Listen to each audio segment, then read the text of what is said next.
such a split second to make that decision. Here's Louisville with a steal and a chance. Dakers up ahead. The shot, no! Up, over, and loose. St. Louis gets it back. Louisville doesn't want to give up, though. Boy, they are really putting some good pressure on here early. Dakers wins it back. He just seems to have a head for the ball. He just seems to know where it's going or going to be. Oh, nicely broken up, though, defensively there by Dixon, the guy we just talked about a moment ago. Gets it back down in St. Louis territory. Louisville made the Eastern Conference Finals last year before they bowed out to Rochester, who had that almost unbelievable year last year when going on to win the championship. And certainly that was a pretty lofty bar to set in your first year of existence. But certainly early this year, Fred, they look like they are more than willing to meet that challenge. Well, then one other thing, we got talking with James O'Connor the other day, and he was saying that he's got 23 guys on the roster, and it's tough to figure out who's going to start. That's a nice problem to have. Lakers again. This is when Louisville's so good, how quickly they get into the attack off of a turnover. And look how quickly they've gotten this. They've already changed fields twice. They make you have to defend them sideline to sideline and do it quickly. Look how quickly they win it back. And again, in possession, and here they go. Get it out wide and start moving that defense. Smith to the middle. One thing I've noticed in practices, Bob, is that Manager O'Connor really makes an attempt to have quick, short passes. He's really pushing them really hard to make snap decisions, even if they're wrong. Right. Because he wants fast pace. Well, you're seeing it here. I mean, that's in these first 8+ minutes. This has been a very, very crisp, especially in counterattack. As soon as the Louisville gets possession, they're on the attack. What's the old thing about your practice like you play? I feel like I'm watching a practice right now. Look at this. Exactly what they do. Ball deep in St. Louis end, and Pace comes up with the stop. Nice job coming off his line. But again, how much pressure has Louisville put on here? We're not even 9 minutes into the match. So far, I mean, Louisville has spent the bulk of those 9 minutes in the St. Louis end. They definitely have one possession here early and a good start.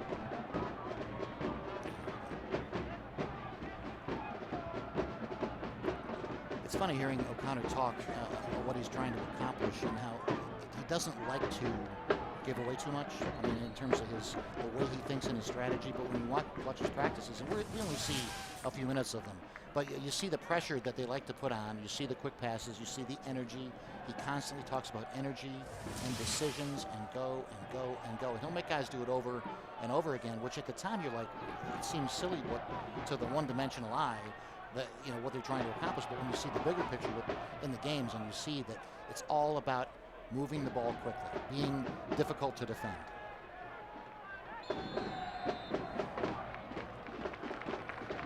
Kick Louisville here.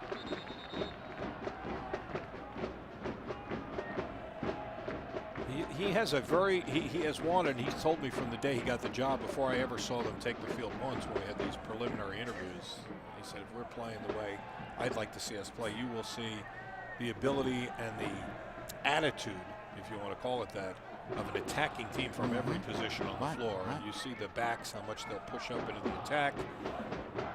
Everybody gets a piece of the action offensively. It's a mindset. I mean, you can see that in some of the guys, without being critical, I mean, you saw sort of glazed eyes like, you want what? I mean, it was just the message at first didn't seem to be getting through early in the season. Oh, this is loose dangerous ball. It's here. going, it's wide. Rajitsing able to get the ball back. Played back and almost a miscommunication there in the back. Szymanski gets the ball. It's interesting watching Rajitsing because, he is so much longer than Scotty, and just a different style. I mean, you played goal, so I mean, from a physical standpoint, I mean, what are the without sounding trite or anything?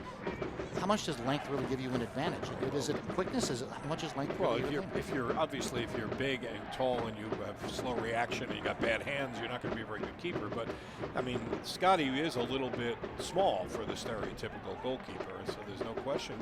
Gives you an advantage. You get further reach when you're going post to post, and you're less susceptible to high balls. Here's a dangerous ball here. Ball is loose. Louisville gets back to the ball. Ginseng. Ben Newman with it. He had to make a quick decision to get out there, and that was a very, very dangerous play there. Louisville nice job by the goalkeeper to break that up. How much is that born of them putting on the pressure at the other end? They're all in, so to speak, and pushing it into the St. Louis end, that they leave themselves open to that possibility. Well, obviously you shouldn't, and they haven't, as their scoreless streak continues here. The minutes just mount up, but you're right. You do have to be careful. You get caught up in pushing up too far and a long, quick counter, and that's what they were susceptible to there. They'll pick a little up to Smith on the near side as you look at it. Bakers. I like him. He's win a corner for his team. Yeah, he's played very, very well. All right, it's another Louisville City corner kick presented by Falls City Beer. The Pickler's used a lot in these situations too. The replay here of Fujitsing with the nice stop. Yeah, you see that was the very dangerous play. Ranjitsky, who is a terrific player at Mercer University. Here's the corner. Days. That's Case with the stop. Yeah, too close. Obviously, you played that close to the keeper. He's going to decisively come out and make a play. Ranjitsing in college was the Southern Conference Goalkeeper of the Year, led the conference in save percentage and total saves, and was third nationally in total saves and ninth in save percentage. So he was a very important part of that good Mercer team in college. Came south from Pickering, Ontario, Canadian. Fujitsing again, sending it the other way. St. Louis is trying to look for those little gaps in terms of Louisville being very committed to pushing. Which is interesting because the match they played against Swope Park, they really did a good job of what you were talking about with Louisville. A lot of short passing, really did a good job keeping possession here. Their best chances have come when they played long ball. Louisville with a chance. 3-on-3. The kick over the top. Yeah, he's got to pull the trigger there. That's a good decision. You told us that last game. That was what O'Connor was talking about. Hey, you've got to pull the trigger. We've got to be aggressive. And Hoffman takes it to heart. This is exactly the kind of shot he should take. Just gets underneath it a little bit and pops it over the bar, but it's a good opportunity. About 20 yards out, right in front. Just gets a little bit too far underneath and drives it over the crossbar. Louisville's leading scorer with 7 goals this season. And again, another replica of a drill we've seen. Get to the ball, kick it. Get to the ball, kick it. He doesn't want a decision. He wants you to kick it. So I don't think manager O'Connor would have any problems with that shot at all, given the fact that he did exactly what they've been coaching in practice. This is not the, I think the fans watching on our YouTube channel from St. Louis would probably be saying, this is not the team we saw against Swope Park. They did a really nice job of keeping possession, building the attack, short passes, and Louisville has taken them out of that game a little bit. St. Louis has to find their rhythm. They've been really on their defensive heels for much of these first 15 minutes. That's not surprising. I mean, Louisville's been playing so well, and there's a sense of confidence and a sort of a mojo that I've seen in these guys at practices that, frankly, I didn't really see early in the season. It's funny how the whole thing about winning breeds winning and all that stuff. I mean, there is some truth to that, and these guys have a sense, especially knowing that much of this has been on the road. This is only the 4th home game of the season. Ball deep in St. Louis end and picked up by Pace. Looking for Dakers on that long ball. Pace authoritatively comes off his line and takes the ball. Keep up to date with the USL all season long by visiting the new USLsoccer.com for everything you need to know about the USL and its 29 teams.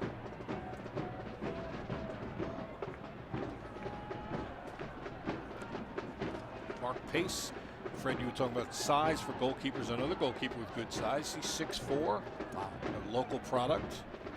He began his college career right in their hometown there at St. Louis University. They've had a terrific program. About to say, yeah. Finished his career at Tulsa. Wonderful school, too.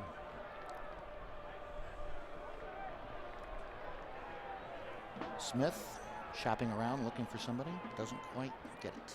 St. Louis with the stop.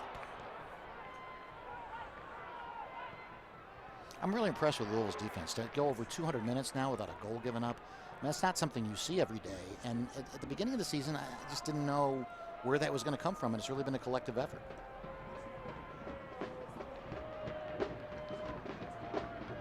You just see the confidence in the back they have. Yep.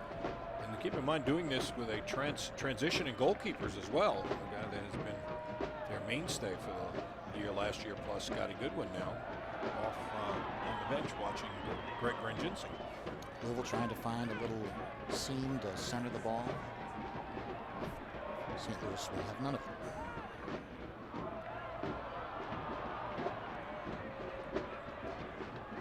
Dakers. I love guys who play with energy, and Dakers defines that. He is always seeming to find the ball and trying to do something right. It's the second quarter that he's won, Fred. He won one on the right side a few minutes ago. Same thing there. Burst of speed, beats the defender, and forces the defender to concede a corner. See if Louisville can do something with this one. It is another Louisville City corner kick presented by Falls City Beer. Now, the last one they took on this side, they tried to drive it hard to the near post.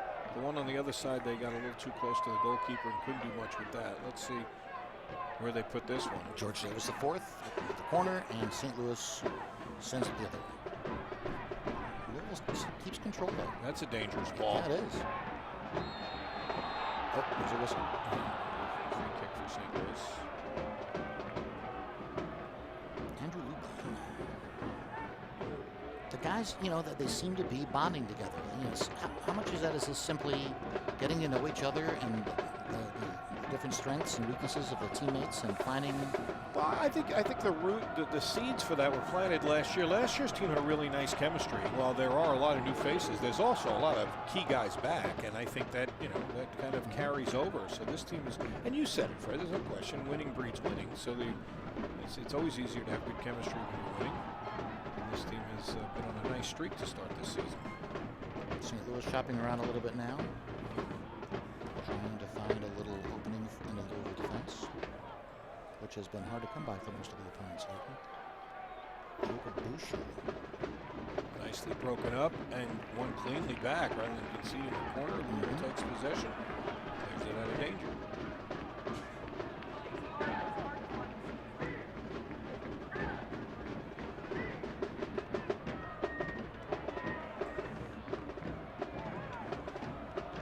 Louisville trying to attack.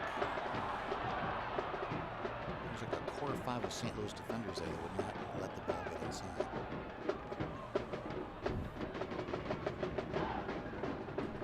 Szymanski backs up a little bit and we'll start over. You talk, Fred, about Louisville not having many home games. This St. Louis team hasn't had many either. They've only had 2 home games. No way. I did not know that. I did not know that. So both these teams with good starts, given how many times they've had to travel. Think about what that means at the back end of the schedule. Well, that's also true. And potentially true. I mean, potentially, really, what you would think would weigh in both teams' favors.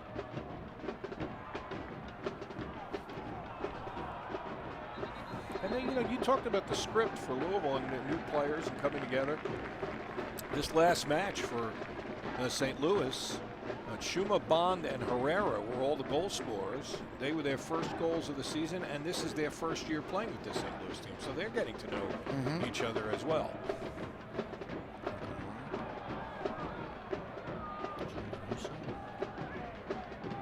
Back to pace the goalie, and they're trying to start up something, but Just really have not, they can't get started at all. And this is, if you watch the game against Sword Park, they did a really nice job of just keeping possession and building the attack, and Louisville's kept them very much on the defensive for this first 20 minutes. We're in the 21st minute right now.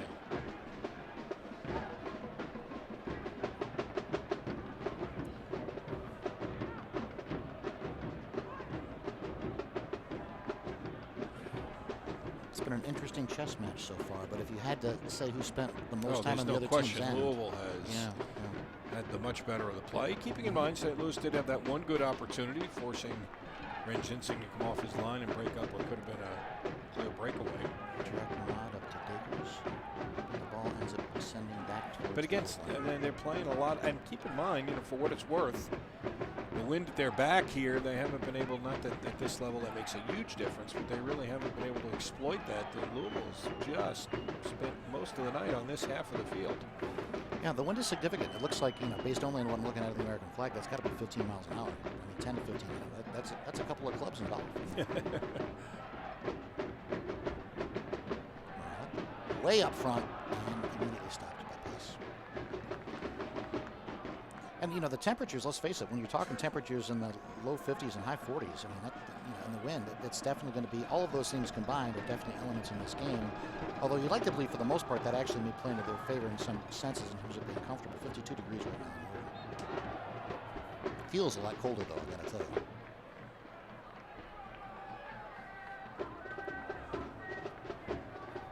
Quinn fascinates me as the captain, as the coach on the field. Just the way he seems to want to run the team, and I guess I always underestimated that earlier in my career, how much that is an influence of it. The guy that keeps talking to people.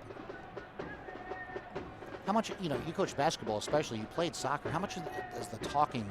Oh my gosh, is a positive thing.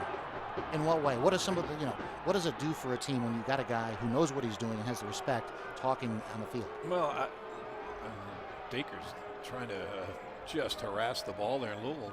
Again, not making it easy for them to put any kind of an attack together. Here they've strung a few passes together, but broken up quickly.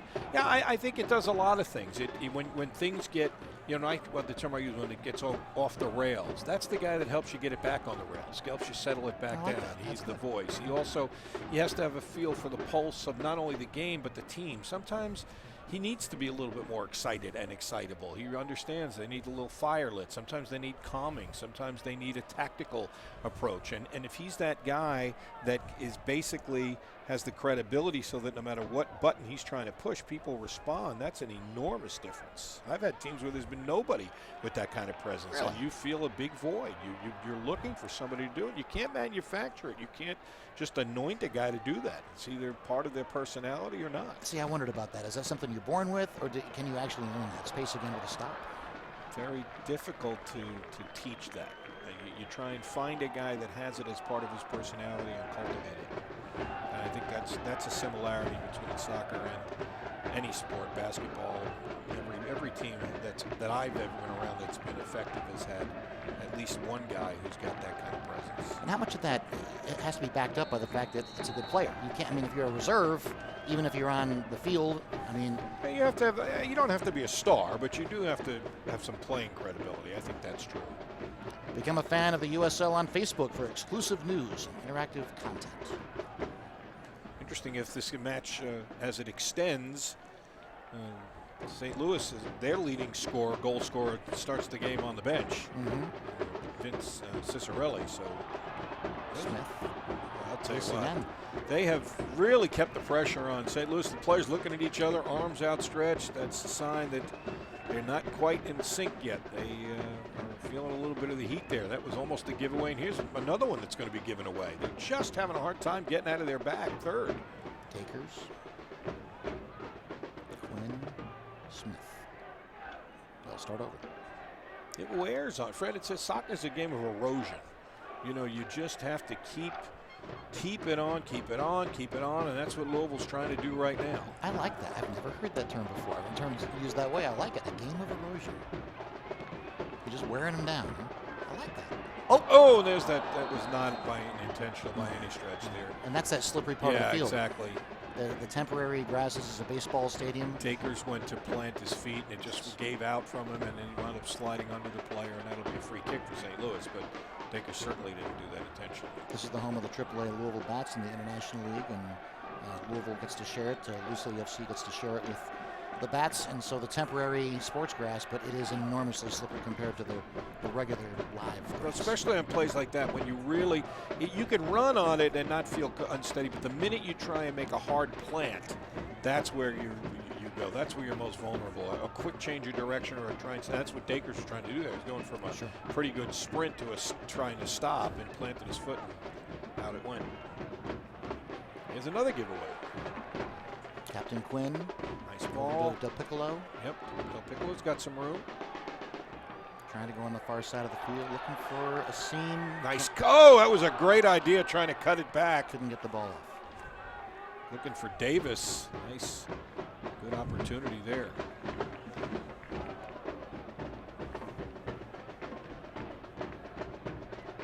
It will be a little disappointing for Louisville City, I think, if they haven't put one in the back of the net by halftime, because they have really dominated possession. They've had some chances. They've forced mistakes. There's nothing to show for it yet. Smith gets the ball back in. About to.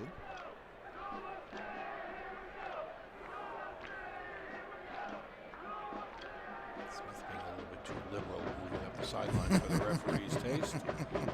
Back that up.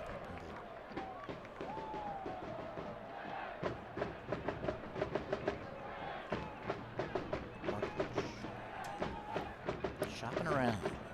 Can't say I blame him. Parker Marr trying to find some sort of offensive spot to build some momentum.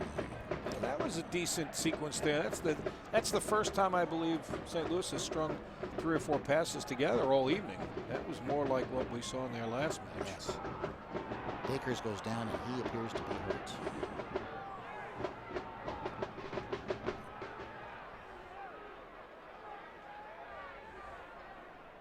Yet he's back up. I love that. I absolutely love that. I was waiting. I'm like, wow, okay. He looked like he was about to be carried off in a stretcher, and 2 seconds later, he's chasing the ball. Okay, Hutchinson puts the ball back. Nice job there. That's goalkeeping 101. The attack comes from one side. You start the counter down the other. There's a lot of room there. And because of what? Well, the players are congested on one side of the field. You're trying to find space, so swing it out the opposite side. He did a nice job distributing it there, and there was some room. Akers trying to find something to Smith Again, to his right. breaks 2 defenders. Akers fires it to the middle, but it is stopped by St. Louis. And it is not good. He's coming in waves, putting the pressure on. All right, we have another corner kick. Falls City Beer corner kick. Not a corner kick. It's going to be a goal kick. So you want to get another beer you want to throw in there? Absolutely, I do. There's going to be a standing minute of applause, which actually should have been last minute. That was the 28th minute. This is technically the 29th minute. But with 28 on the scoreboard, the people are standing. They're doing that to honor the memory of the Carrollton bus collision. It's the crash's 28th anniversary. A terrible tragedy caused by a drunk driver. And as anybody, I lost a dear, very, very dear cousin to a drunk driver. That is a reminder. That's something we've got to constantly be vigilant about. And it's a very touching moment to remember those people involved in that terrible bus crash in Carrollton. People listening from out of town or watching, Carrollton is about 45 minutes northeast of Louisville, halfway between Louisville and Cincinnati, and it was a bus returning from the amusement park just north of Cincinnati, and was coming basically up a hill, and there was a driver going towards Cincinnati coming down a hill and missed the turn and went into them head on, and the bus exploded. It was back in 1988 when, back in the infancy of our satellite stuff, one of our first satellite truck missions was to be there, and it was, as you might suspect, a pretty horrible scene. So, nice remembrance, and not only the victims, but a reminder again about don't drink and drive. Keeping the pressure on here if they get back. And look at the St. Louis defenders. A lot of frustrated communication in the back. A lot of guys, some players gesturing and pointing.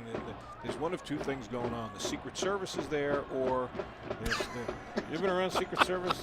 We had the Yes, I have. We had the president come visit us one place I was coaching, and I never saw so many guys in black suits, sunglasses, and pointing going on. And earpieces. Oh, my Lord. The little curly earpieces that we wear for our hair, they use those also. Lots of pointing going on. Exactly. I should point out at this point that all USL matches are available live, free, and in HD on YouTube. Follow the action on the USL YouTube channel. Video quality is outstanding as well. I've watched a number of games, and it's it's really so much fun. I think back to, I mean, you literally can be a fan of any team and live anywhere. I mean, it's just so amazing, how easy it is to follow. Now, the technology shifts have just been exponential in the last 5 years. I think we've seen more in the last 5 years than I've seen, frankly, in almost 41 years of my broadcasting career combined. And just in terms of the quality that we're seeing. Yeah, it's just amazing. It really is. Again, Louisville, look at this. Quickly they string 2, 3, 4, 5 passes together, and they're again on the attack. Just very confident right now. George Davis IV, the former UK player. Nice job swinging the ball, changing fields. Smith on the other side. Down into the far corner, looking for any sort of way to center the ball, but just St. Louis will have none of it. A defensive struggle so far, my friend. Louisville again winning a corner kick. Kyle Smith with a nice move there. The former relatively local player played at Transy in Lexington, Pennsylvania. Can I say it now? What? Another Falls City corner kick. Sure. Played short, dangerous, nicely yes. punched by Pace. That was a little change of pace, no pun intended. Louisville played the short corner and then played it from there and forced the goalkeeper to come out and punch it. And again, they're right back on the attack. Bum. Nicely done, Mr. Valdano. A change of pace. Good hustle there, coming. Just turned what was going to be a corner kick by Bushu into a throw-in. Pace, very nicely done.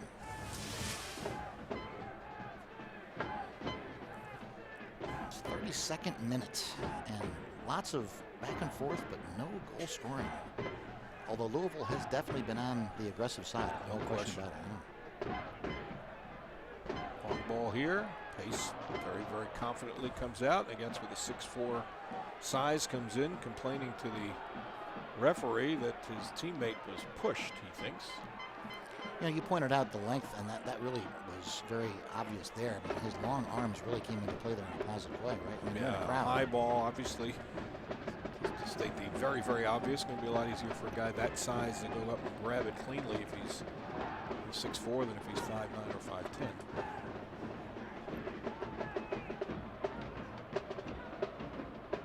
I've always thought goalkeeping would be the hardest job out there. I mean, I know you play goalkeeper, so maybe you have somewhat I think you're just sucking up to your...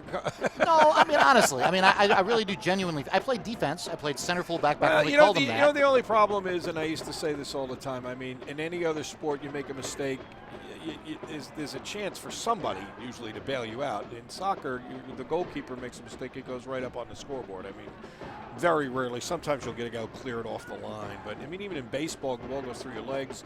There's a guy on first. You might get out of the inning, a double play. And basketball, you make a turnover, you can steal it back and score. A goalie makes a mistake.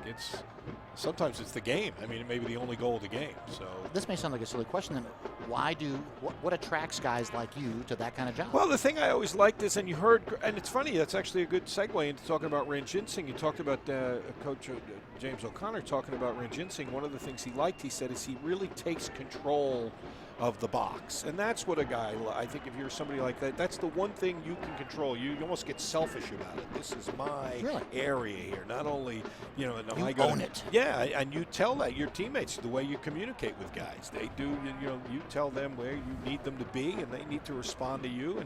And so, yeah, you really feel like you own it. You take it very personally. I would not, it is a stupid idiosyncrasy, but I wouldn't let anything in my goal. Like a lot of goalkeepers will keep a water bottle in, or sometimes the referees would put some adhesive tape in case the goal. I'd take it all out. I wanted nothing in the goal. Nothing was going in the goal. Loose in front. Again, a dangerous ball on a long ball, but the referee. St. Louis complaining. Yeah, the referee says play on there. And play they do. St. Louis right back down. Piccolo trying to get Louisville out of harm's way. That's fascinating to me that you don't want anything. It was in the psychologically goal. Nothing goes in the goal. That's really. I mean, for the 45 minutes. For the 45 minutes I'm at this end, nothing goes in the goal.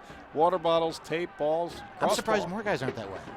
All goalies are nuts. We've all got idiosyncrasy. Well, that was kind of my next where I was going with all this. Does it take a unique ball? Kind of guy? Oh, very physical. Games getting physical around, and always is physical in the box on crosses and high balls, but a little bumping and shoving here. So does it take a unique personality? I think there are certain positions in every sport you have to have a certain mindset. I think it takes a certain personality to be a closer in baseball. I think that guy's got to have a certain mindset, you know. And I think catcher, a goalkeeper's kind of the same way. I think you've got to have. You are going to make a mistake, and you got to have a short memory. You got to, Oh, I like that. A short memory. Did that ball go out? It looked like it went in. Apparently not. Best chances for St. Louis, uncharacteristically based on what we saw last game, have come when they played some long through balls. Louisville's goalkeeper Greg Ranjinsing's had to come off his line a couple of times to break up some dangerous plays, but by and large, Louisville has dominated possession here in this first half and had the better chances. There's a mistake by Louisville, and this is going to give a counter here for St. Louis. St. Louis's Drew Connor. Again, a through ball. Wow. And Ranjinsing gets it. Possession. I should mention at this point, we the proud partner of the USL, Nike, Nike Soccer on Twitter for all the latest Nike soccer information. Nike's a big part of all this, and you see them, of course, in the logo on the screen. So they obviously after the score. Nike Soccer, Nike.com. Del Piccolo, Smith, and ain't gonna happen. Well, St. Louis starting to intercept some passes and get some counters going. This is the second time they've done this in the last couple of minutes. It was Parker Marr, and the kick Whoa. way up into the stands. Was deflected into the home run deck. I guess it wasn't deflected. I guess he just blasted it there because it's going to be a goal kick coming back.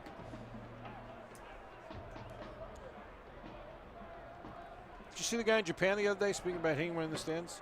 Hit the home run off the beer sign and gets a $10,000 and a year's worth of Kirin Japanese beer. Really? Yes. Wow. An American player, by the way. I've never had Kirin Japanese beer. Is it? I wonder if it's rice-based. I don't know. I never, nor have I had it. Did you see? Speaking of unusual things, it was on YouTube also on the PGA Twitter spot, and I'm blanking on his name. Ricky Fowler. On the 17th hole, the Island Green. He's really known for hitting it well there. So he plays it blindfolded, knocks it on the green. Did he really? And then he plays it lefty. Oh my lord! And knocks it on the green. Now you're just showing off. I'm like, you got to be kidding me. The whole thing about these guys are good. That guy is exceptional. Blindfolded, knocks it on the Island Green, par 3 17th at Sawgrass. Like, really? And then lefty? And the funny part, Bob, his swing lefty was beautiful. Yeah. I mean, I'm like, that's just not fair. St. Louis showing a little bit more in terms of starting counters and getting some offense going. But again, Louisville keeping the pressure on. They break that up and actually win it for a throw-in. They've really, really, by and large, kept the pressure on this team right from the opening whistle.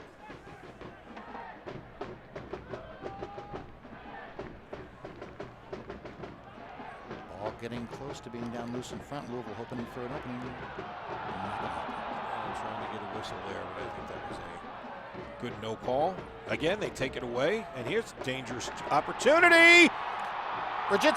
Oh! Wide to the left. So close. Just outside the post there. Luban just with a quick touch. Take a look again. Here it is. Oh, you see it just about a foot wide, but it was deflected. Pace is like, help me out here. So it's going to be another corner kick. The best one they've had is when they played the short corner here. They've been getting it too close to the keeper. They've got to get it a little bit higher out. And the Falls City corner kick, and it's really untouched. haven't done as much with those as I think James O'Connor would like. And most of them have been too close to pace. Taking a look again at the replay. Here's the touch right. Oh, it actually was the defender.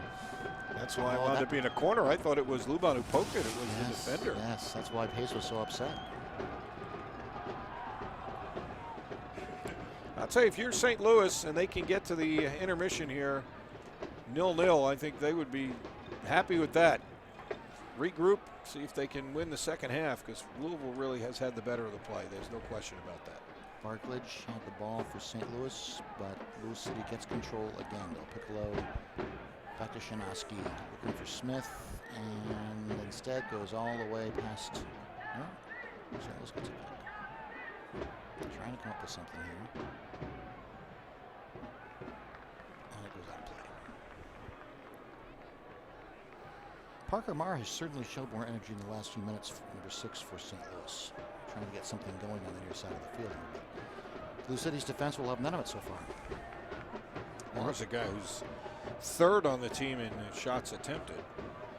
So if my math is correct, that was 196 minutes of scoreless action for the Louisville defense going in, and 40 more minutes, so we're roughly 235 minutes of not giving up any goals. It's pretty amazing. This is a bit of a precarious place. It'll be I believe a free kick here for St. Louis. Get some guys up into the attack.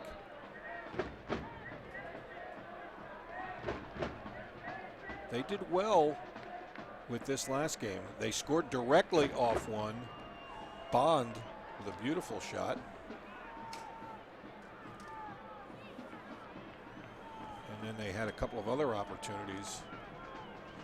Let's see what they do with this. This is too far out for a direct shot. Nicely cleared. Louisville up to the challenge. Headed over the sideline. It'll be a throw in for St. Louis.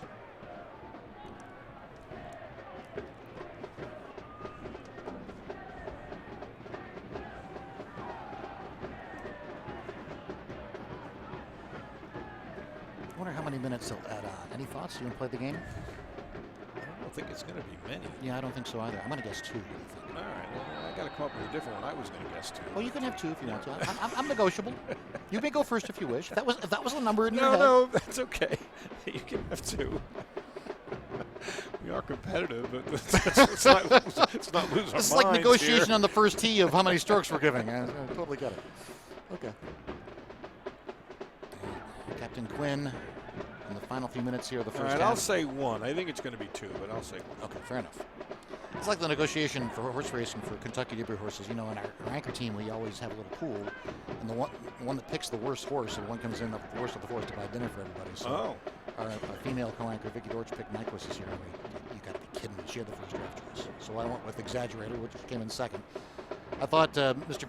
Rick Van Hoos, our male news anchor. Oh, the worst of your horses has to buy dinner? Correct. Oh, okay. And this year it was Rick Van Hoos, our male news anchor, picked More Spirit, who did not finish very well at all. He may be still running up there as far as So where are we going to dinner? Exactly. I voted for something really expensive. There's a shocker. I was thinking something like really serious steak. Try. As I said, I really do. I stand by what I said about 15 minutes ago. I think Louisville's going to be a little disappointed that if they go into the locker room here tied, although St. Louis has picked it up a bit in the last 15 minutes. They haven't been quite so much on the defensive, and they've had a little bit more possession. They've been able to string some passes together and get some opportunities. Parker Marr looking around for a little opening here. Goes down the near side. Barklage. Another good crowd here, by the way. Cold night. Considering the circumstances and what they're sitting through, yeah, I would say for it being the middle of May and the wind chill being in the low 40s. There's a chance. Louisville counter. Lewis does a nice job breaking that up from the back, and it'll be a free kick. Again, that's the second time we've seen that. Boucher doing a good job doubling back defensively to make a defensive play as he did there. Follow at USL on Twitter to keep up with all the live action during the 2016 USL season. Almost to the end of the first half, still scoreless here in Louisville, Kentucky, Lou City FC, and St. Louis Football Club. Good idea, but way off target. Might as well pull the trigger there in the middle. You're going to make something out of that. It's got to be a much better strike than that one, obviously.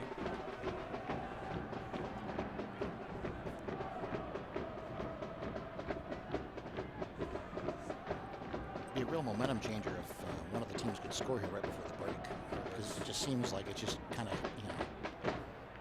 things hanging in the balance, so to speak, tipping how it will come out in the second half. Louisville trying to put on the pressure here. And boy, that turned into a dangerous ball. Forced Pace to come out and punch it, two-handed punch.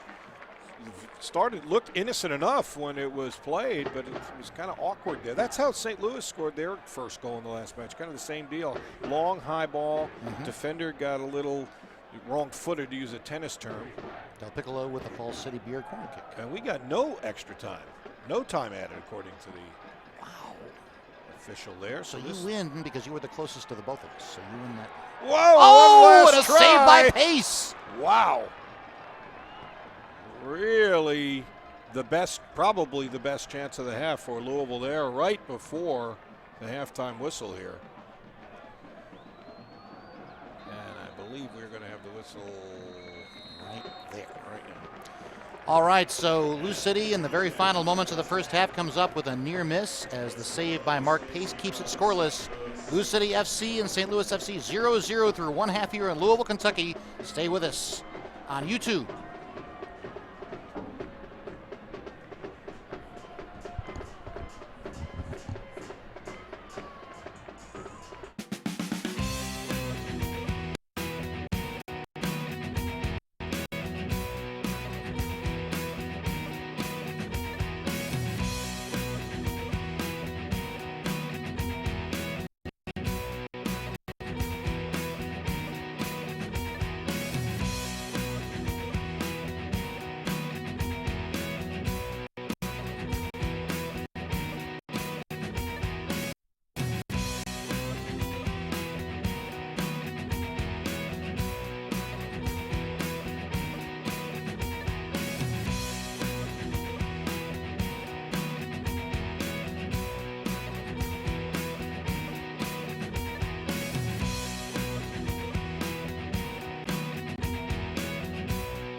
Live in Louisville, Kentucky, 1 week after Kentucky Derby 142, won by Nyquist as he gets ready for the second leg of the Triple Crown of the Preakness next Saturday. Meantime, here in Louisville, Lou City FC scoreless with St. Louis FC after a half, 0-0. For more, we go to Jim Womble, my friend. Go ahead.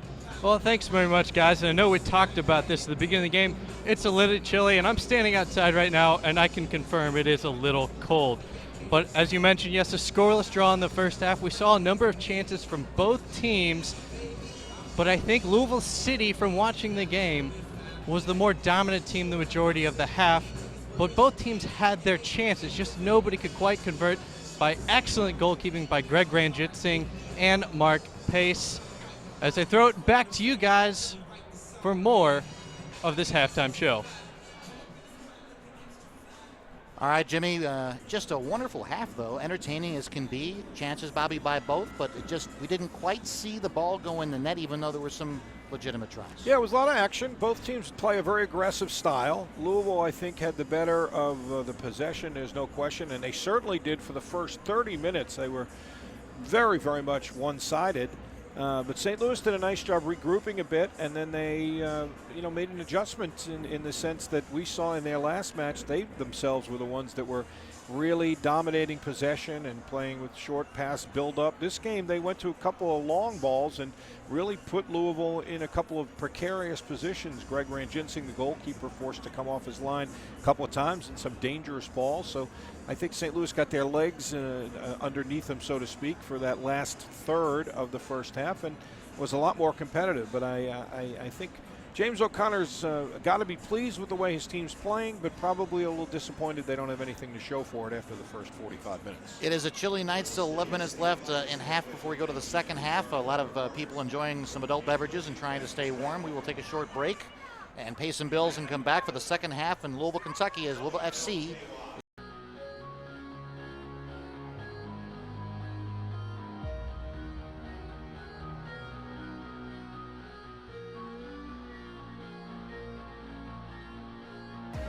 stretched out to the middle, back to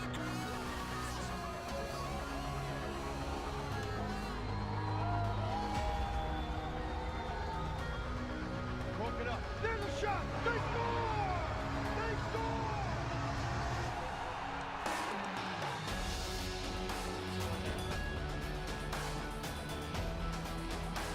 Gerardo Fords.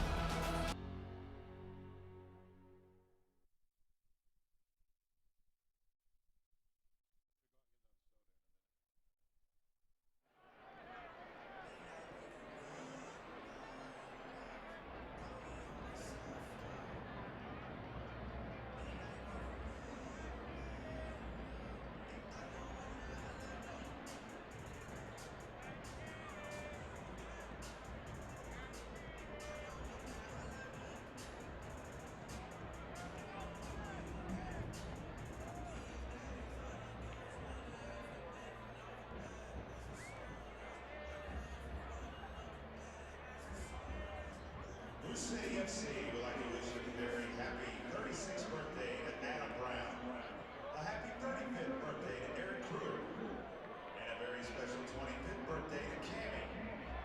Also, happy 13th birthday to Lindsay Willingham, and happy 14th birthday to Bryce Bader.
Louisville City FC would like to say a special thank you to our corporate partners, including Louisville Geek, Hometown Pizza, Window World, Great Clips, and Caldwell Banker McMahon and the Bee Foundation.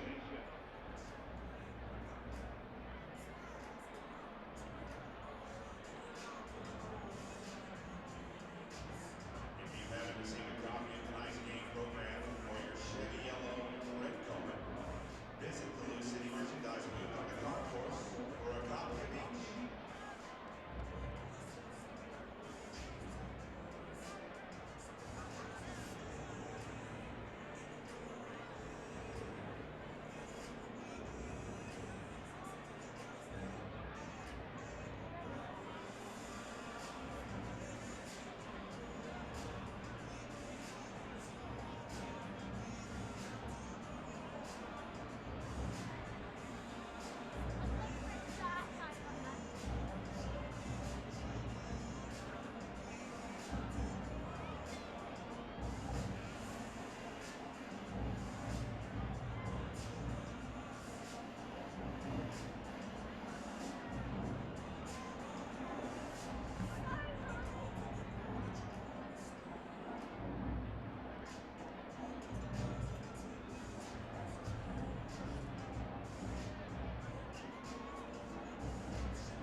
Hey fans, let's take a minute to get to know Louisville City midfielder and attacking dynamo, Andrew Lamont.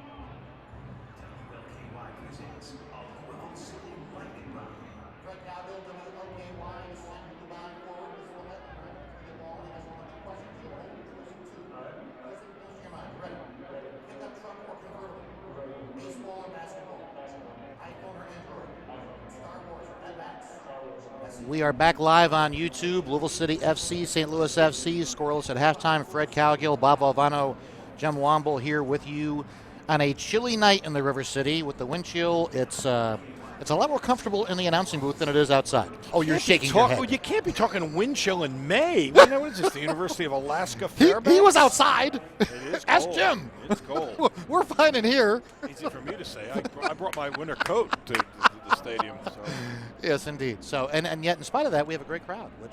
Yeah, that's really encouraging here in Louisville, still bringing the numbers. And we were talking about that during the break. I mean, I'm all about, as you know, about the business model of sports and what it's going to take, because there's so much interest in the last 12 months of cities moving to the major league level and what it's going to take, whether it's the $100 million check with attendance. And one cool thing about Louisville is in these last 18 months, give or take, that the team has existed, we've had significant attendance levels here, although Cincinnati has now come on the scene and done even better. Well, they're trying to put themselves in a position of, that's what the original owners did in Orlando. They had a USL team, they won, they had great crowds, and they parlayed that into an MLS team. So that's what they'll try and do here. But in the short order of business, we got some highlights to look at for the first half. Scoreless, but lots of action. If there's a resounding theme, is that Louisville, for the most part, was living in the St. Louis end. Take a look here at the free kick. Louisville chips it just a little bit too far. Didn't get much out of that. Del Piccolo. Dakers with a nice through ball there. And the centering by Hoffman, but it just doesn't end up anywhere. well, off the defender. The defender did well to deflect that. Here's a dangerous ball. Nice job by Pace coming off his line and taking it out of harm's way. We saw both goalkeepers have to come off their line quite a bit. That was a ball much too close to the goal line. Not much danger there. But here was the dangerous one here. They wanted a foul right outside the box. It was called a clean defensive play. Here was a great chance for Louisville. By the own defender of Pace. Having to break it up just over the end line, just around the post. It's Parker Lamont who knocked it, just almost knocked it in himself. If you can summarize the first half, Louisville had much better in terms of numbers and possession, and they turned that into some opportunities. Not great opportunities, although they did force Pace to handle the ball a lot, made one really good diving save. But St. Louis, the last third of that first half, I think did a good job of starting to look for some long through balls, and by doing that, they put a little bit of pressure on Greg Ranjinsing, forcing him off the line more than once to really take what seemed to be a very dangerous situation and diffuse it. But we'll see what happens here in the second half. As we said, Louisville, I think, had the better of the play, but right now, St. Louis seemingly getting a little bit of momentum going back their way at the end of that first half. In these final 45 minutes or so that we're going to see, what do you expect out of Louisville? Do you still expect the kind of aggressive play that and almost gambling type stuff in terms of having 8 men deep trying to get something in? Well, I think that they play the way they play. I'm sure they've talked a little bit about watching for the long, quick counter. You don't want to get caught up in that and you have to turn the game around. Again, keeping in mind that St. Louis's leading scorer is a guy who comes off the bench, Vince Cicerelli, who in 6 games has scored 3 goals with 7 shots on goal. It's I'm asking Jim here. Is it our understanding he's here? Is he out with an injury, or is he on the roster? He's on the active roster, right? So you would think he'll probably be trying to work his offensive magic somewhere after the intermission. So yeah, we'll Cicerelli's on the substitute list, so you would think that since he's their leading scorer, that he'll probably come in those final few minutes. Maybe as a, I see coaches do this. Sometimes they'll save one of their best players. Well, especially, which is also, I was reading about this before the match, which is both of these teams have had to go through this. Like Louisville plays Wednesday in the first round of the U.S. Sure. Open for them. Sure. The team they're playing, Detroit City, has already City. played a match. Yeah. But you wind up those midweek matches. You wind up very often with 3-4 matches in the space of less than 2 weeks. And these guys have to really think ahead. What am I going to do? Who am I going to sit there? Who can I play here? Yeah. And so rotation. that's part of it. That's very, very much a part of it for these guys. So for you, if you're manager O'Connor, how are you doing that? Are you trying to, play a lot of guys today, less minutes, or are you going to try to play a few guys a lot of minutes, or is it somewhat dependent on the game? It was great fun last year. We followed the team to Chicago. They got to play the MLS team in Chicago as they won and advanced. As you go further in that competition, I think it takes on an added element of importance. Not to say that the match, which will be for the local people at Bellarmine University, won't be here, it'll be at one of the universities in town. I think they want to win it, but I think that, if you win those early matches, then you start thinking differently about it. So my guess is, the short answer to your question is, James O'Connor put more emphasis on this match than he did on that one Wednesday, even though it's a national competition. That's a little bit too early to get too jazzed up about that. But I would think it'd be hard to try to manage, and obviously you want to win, and it's scoreless at this point, so you're not going to try to, hold players back that you may need. Oh no, he's right. He's done a really good job with his substitutions in the past league matches. So I'm sure we'll see some shuffling going on. St. Louis very aggressive to start here in the first possession in the second half. One of their better possessions of the whole match. I was about to say, really, this is as controlled an attack as we've seen from them all night. Dangerous ball. Ranjinsing, nice job to come over and take it clean. That's the first time we've seen, or the most organized. That's how they, fair? at least from watching, that's how they seemingly played much of the match against Swope Park in their last match at home. A booming kick deep into St. Louis territory. St. Louis also gets the ball back in possession. This is where Louisville was dangerous, in that middle third, forcing turnovers and then quickly getting on the attack. We got a whistle here. Maybe a foul and a free kick, I think. Take a look again here. Nice chip. Just close enough for Ranjinsing to be able to come and take it between two players. That's exactly what we were talking about earlier, the length. Yeah, absolutely. That really seemed to come handy there. Yeah, no Scotty question. Gitlin's not as well, tall. you know what it does? It makes it so he can catch that cleanly. A smaller goalkeeper will get it, but might have to punch it. And obviously, you're at the mercy of where that ball goes at that point. You want a guy who's going to be able to catch everything he can. Has the trend in modern times been towards taller goalies, or goalies with more Dangerous length? here, by the way, Fred. This is not out of harm's way just yet. No, I think that's always been true, but now it's like, why should this sport be different than any other? Every game is bigger, faster, stronger, right? So the goalkeepers. It sure seems that way, yeah, exactly. Because, I mean, growing up and playing soccer in high school and all of that, our goalie was not the tallest guy in the world. But he was different. He was a guy that wanted it, was very ego-driven, very, no offense to, I'm not saying that in a negative way, but he wanted that. He, as you touched on in terms of, this is my turn, he was all about that. Yeah, if he's going to be any good at it. And he was all over us as defenders when we weren't doing our jobs. Believe me, I was the first guy to hear about it as a center fullback. My goodness gracious. And he was the captain. I mean, he really ran the team in many ways. Don't want to make a mistake there. That's certainly true in probably most sports. You got to be good up the middle, and you can't be making a mistake right in the center of the field. Good counter put together here by This is Wilkinson. Hoffman trying to get something going for the city. Baker's on the far side.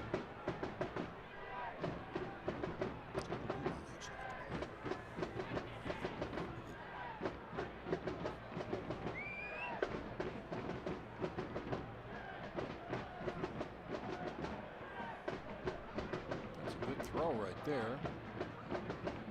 And Louisville's going to, that's in the deep corner there. Going to have a deep throw in there. Just yards from the end flag. The configuration of this field is for baseball, obviously, makes it really interesting and sometimes difficult to see when it comes to like this location here on the field in the far corner. Far corner for the television viewer. Yes. We're looking at it on the Yes. same side, so Yes. it's almost impossible for us to see it. Yeah, for those obviously watching on YouTube, we're watching it in reverse from what Right. we're seeing it, so it's a little challenging just as a body of work, just trying not to Yes. do it with the naked eye and instead also be reminded of what we're watching on the monitor as you are. Watching the game in a mirror. That's kind of what we're doing here. Yeah, it can be. You have to think before you open your mouth, which for us can be challenging at times. Yeah, indeed. See when the coaches start going, the managers start going to their reserves. We're just 4 minutes into the second half. Too soon for that. Do you find a rhyme or reason to that when you guys go to the reserves? Oh, I think they all have a game plan. Sure they do. Yeah, they kind of know about when and who, depending on how it goes. And some of it may be determined by the flow of the game. Do I need some offense here? Do I need some defense? Do I need to get more physical? But by and large, I think they have very much a game plan for who's coming in when. And of course, this league allows the 5 substitutions, so you can have more flexibility than just the 3. What I like to hear from manager O'Connor is that he has trouble figuring out who's going to start because he has so many options now. And I didn't get that sense at the beginning of the year. He necessarily felt that way. But now he feels like he's got 23 guys who can all play for him given the circumstances of the situation. That's his problem. That was a relatively dangerous ball just a moment ago that Louisville very calmly played out of harm's way. Again, that back 4 is a dangerous ball as well, but the flag is up. It was offside. How much of a disadvantage is it on the one end of the field having that sports turf in front of the goal and the other half of the ground? I've often wondered about that. I asked Scotty about it, Scott Goodwin, when he was starting for this team, and I think they basically, he said, without being stupid about it, you just kind of go about your business. If you let it get inside your head, it's going to be worse. And one thing I did notice though is that if they're going to take long goal kicks, when it gets back to Louisville's end, you'll see that the baseball infield covers the right corner for the corner kick. And the left side is off the grass. He always takes the long kicks off the left side to make sure that his plant foot is on the grass and not on the carpet. And I know it's each team has to do it once, so it's not like there's an unfair, there's an advantage and all that. But I wondered if you got the sense that excuse me, right there, that goes off. Yeah. it's on the grass. Yeah. If he wants to take a long kick now, he's going to get to put his left plant leg on the grass. It looks like exactly what he's And that's where I'm going with this. I mean, is there a strategy to this when you've got the situation? You can tell the difference in colors. I think it would be hard to plant your foot. Yeah, that's why I don't think you want. That's the kind of stuff that's the concession you make to the carpet. But other than that, I think you just go about your business. All right, St. Louis on the attack. Nice overlapping run here. Blue City trying to get it back and take control, but St. Louis doesn't want to give it up. Dixon, dangerous man coming from the back there. He likes to push up into the offense. He had the assist on that first goal in their last match at home last week. He saw him getting into the offense there. He'll do that. From that right back position. Blue City trying to figure out what strategy St. Louis is going to come up with here.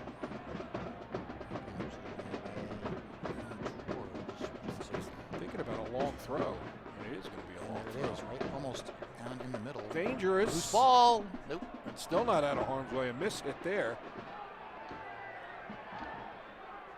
St. Louis still a threat. They're definitely being more aggressive than they were in the first half with a more coordinated attack. Kyle Smith, nice job there, winning the battle to get that header and get by a little bit of space. But you were right, though, Fred. St. Louis, much. This is a complete turnaround from the way the match started here. Yeah, they look more comfortable with themselves too and what they're trying to accomplish. In the first half, it looked like Louisville's strategy of the short passing and quickness was really being a difference maker for them. Again, though, he's a solid player. You see Cochran, A.J. Cochran there, 6'3", actually played with the Houston Dynamo in his last club, and doing a really good job beating Dakers down the floor. It was a handful for anybody defensively. Really did a good job giving him no space. Right now, it's almost like they've switched roles. It's just more, it appears that St. Louis is playing more like Louisville did in the first half and vice versa. St. Louis is definitely taking it to Louisville City way more than it did in the first half.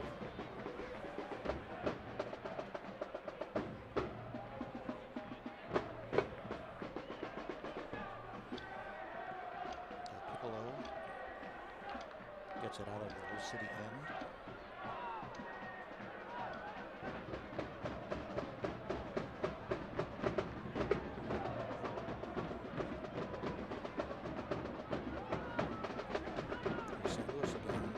Side and Blue City stops it.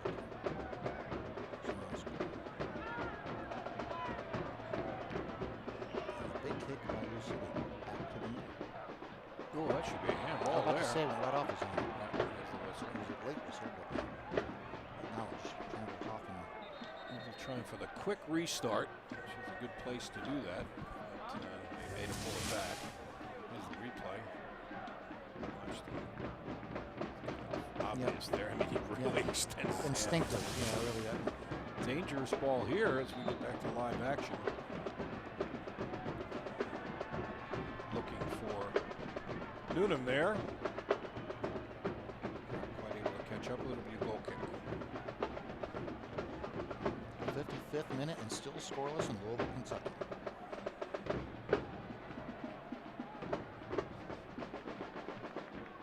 You're right, the quick restarts by Lou City. That's Noonan. That's worked for them in the past. Still, here's a mistake and here's a chance. St. Louis deep and Lou City in. Yeah, well, this, as we said, almost completely different.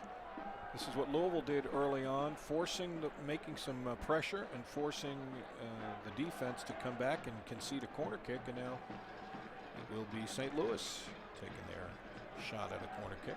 Keep up to date with the USL all season long by visiting the new USLsoccer.com for everything you need to know about the USL and its 29 teams. Blue City in first place in the Eastern Conference and the #1 record in the league going into tonight's action. Just one loss in 8 games. Corner kick.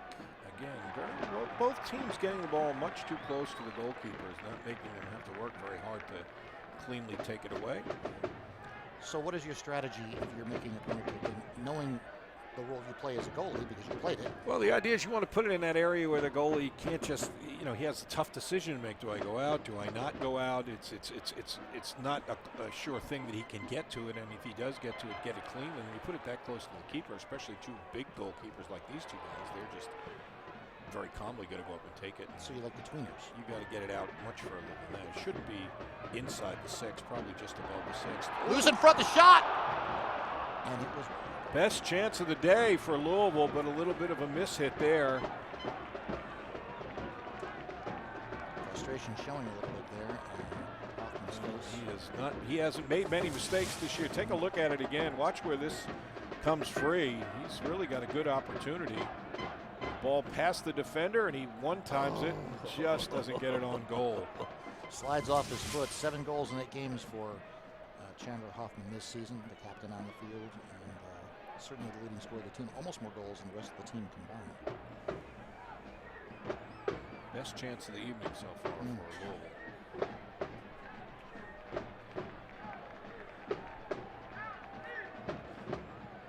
Again, attack comes from the right. Ranjinsingh from the the offense is right, and his left. And Jensen comes and brings it to the other side, but now he's going to go for the long kick. And again goes to the grass, the real grass. That was a very astute observation every single time. Really Yeah, if you're gonna make a big kick, they're gonna take it on the grass. To make sure they have the right footing. Shinesky on the far side. Louis City trying to get a pass from midfield and get something going. Haven't spent a lot of time in the St. Louis end. Yeah, this has been a nice turnaround for St. Louis, and they have a chance here. Oh, that was a poor pass there. He shunned the through ball, tried to play one square, and the man was not open. George Davis the fourth. Good chance. Shot wide. And Pace actually pushes it wide. I wonder how close it would have been. Yeah, that was one that was too close for comfort. The goalkeeper could not run the risk of letting it go. But take a look again. It is going to be awfully close, and he does a nice job getting to it. The stop. Pace has been solid today. He really has. That was a great save. All right, back to live action. George Davis IV, the former UK soccer player. Get one a little bit further off the goal line. Make Pace have to have a tougher job of getting to it. Another Falls City Beer corner kick. Will they go short? Play stopped. And here's our first substitution of the night. It's going to be Ilya Illick coming in for Andrew Luban. I'm the first to admit that is the most challenging I've had in this team. Ilya Illick. Ilya Illick. Nice alliteration. Another corner kick try. Centered. Oh! Hoffman kicks it up over the top. That one came loose. Can't fault the guy for pulling the trigger. I mean, he has absolutely been as aggressive as can be. He gets any sort of angle, he's going. And that's exactly what manager O'Connor has wanted. Take a look again. You can see they watch for 17. Again, there's so much traffic in front of the goalkeeper. That's what they're looking for, where he can't get it cleanly. Pace does get two hands on it, but can't come up with it cleanly. And Louisville has another crack at it. Hoffman, who was the player of the week for this team, back-to-back weeks in weeks 4 and 5. He's got a knack for finding the openings. There was a lot of traffic in front of him, though. I mean, there were a lot of bodies. Yeah, well, that's the idea. That's what you're trying to do. There didn't seem like there were a whole bunch of openings there for him to try to take advantage of. That's why he was going higher, I would presume. St. Louis now down deep in the near side in the Louisville City end. Nice job of shielding there to make sure that Louisville winds up with the goal kick. Richard Dixon for St. Louis FC. Did you notice their logo? It said it was in the 1700s. Yeah. I didn't. I was. Is that from an original team from a long time ago, and they've just kind of picked up the logo? I mean, obviously this is the modern day version of this club. The club itself has existed for, what is that, 200 and some odd years? That's exceptional. Cool. I didn't broadcast the game the first year, but I did pick it up after that. It was nice though. You spent a lot of money then. I had my own driver. It was a horse-drawn driver. But what was Benjamin Franklin like? Was he a nice guy? To stop somebody listening is going to believe that. Oh yes.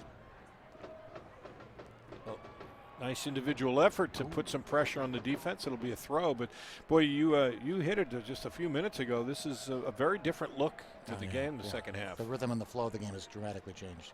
Much more balanced, if not in favor of St. Louis. Exactly. FC, yes. I couldn't agree more. Here's a chance. Another centering kick, and it goes out. And that's going to be a corner, though. Winning a corner. Aiden Quinn with a big kick, too. I mean, that was hit hard. You can tell that this is by design. Another Falls City corner kick here. This is look at the traffic in front of Pace. And you can see that they're trying to get what they got last time, where he can't look at all the bodies. But that would unnerve me as a goalie, having all that traffic in front of me. It's not comfortable. Here's the kick. Ball's loose and over. And it'll be a goal kick coming out. How do you do? I mean, they're just allowed to stand there, and I mean, you can't just. I mean, if I were him, I'd want to push him out of the way. I mean, I'd be one of those. There's a lot of pushing and shoving going on in there. There's no question. But that's obviously they're looking to get one that he just can't handle cleanly, and then they tuck it in. But I still would like to see them vary that a little bit. They haven't gotten a whole lot out of that yet. In the Toronto game for Lou City, there was one of those where the ball kept hanging around, and you couldn't quite tell who actually had it at any given point, and then eventually Lou City did score. It might have been Shinaski that actually scored on the goal. But that sort of comes to mind where there was just heavy traffic, and the goalie was just a prisoner of the situation. Well, nice job That was a really walking nice the job. tightrope there George Davis. by Davis. GD4. Nobody there to come from the back, and now a little room for the counter here for St. Louis. Lots of time left, minute 63.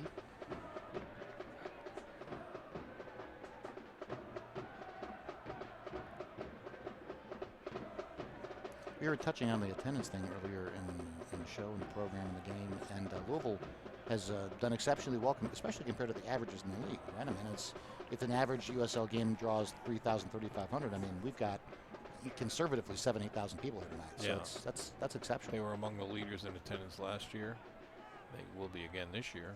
Certainly Cincinnati, as we were talking about a few moments ago, has made a big splash in a big way coming into this league. Well, and the whole, frankly, the league is really, it seems like the bar is being raised, right? I mean, as more and more interest has been fostered by, at least in part, by the success of the league. Well, they've done some really smart things. This YouTube channel thing is very smart. You were talking about that earlier, that, exploiting new technology. Absolutely. When you ran, and this is considered a third-tier league. I mean, that's just the reality. It's not an insult. It's just what it is. But that was one of the problems in past years. Is it was hard to follow the team. You couldn't see them. You couldn't. Now you can follow every game. You watch every game, and as you said, in high def, the picture's clear. You can see the wonderful beard that Pace has. You can see all of that. Well, and frankly, last year in the initial season, especially the road games, we would record and play on WLKY, the local CBS affiliate in Louisville, and to see all those games and to have more of be in the mix and take more ownership. That's Regency with the stop. I mean, to some degree, you get more ownership over being a part of it, for lack of a better expression. You absolutely do. And I think that's been all of that. And to some degree now, as I think there's going to be almost like a bidding war well, there is one, of cities trying to get into the Major League Soccer, at least in part because of the success at this level. You're seeing San Diego and Atlanta. Atlanta's coming online now. They went dark for a year, and now they're going to be a major USL team as well. So, and the dollars, you need $100 million to have this conversation. If Bob Alvano has a check for $100 million, this franchise can go, presuming there's a spot. But right now, through 2020, if the you're talking about an MLS. Yes. I mean, if the spots may already be gone. So, it's 2024, and how far will they go? And so it's fascinating to me in the last roughly 18 months how far this has gone and how quickly it's gone. Well, as we're watching St. Louis really tighten things up in the back after a start of the game where there were some holes back there. We saw some frustration by their defenders.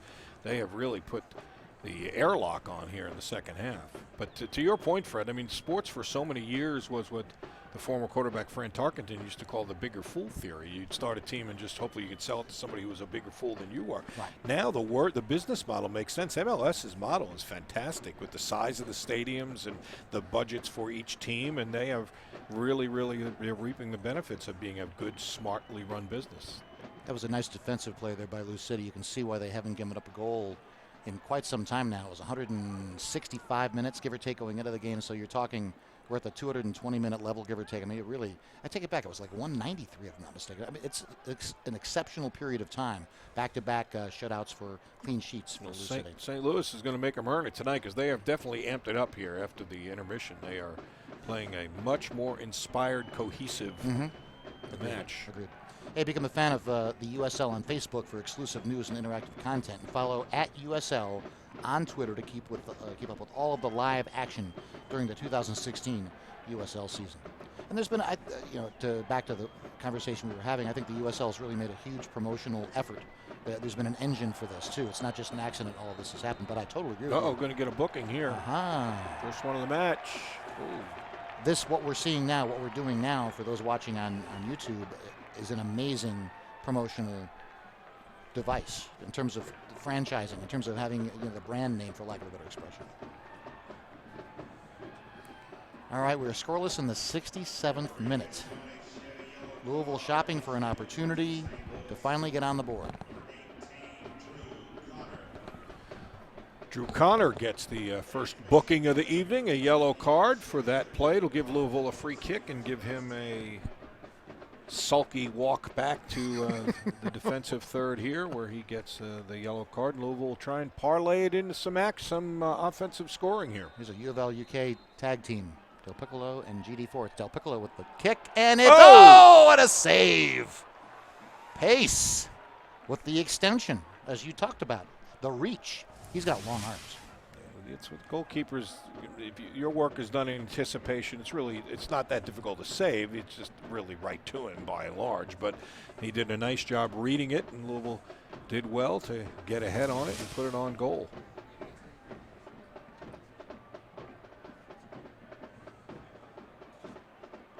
Games like this are often decided by a set piece, one inspired play here in Louisville, trying to get one there. Or a mistake. Well, that's true too. Sometimes an unforced error, right? I mean, it's just when you least expect it. You don't want to be that guy. Well said.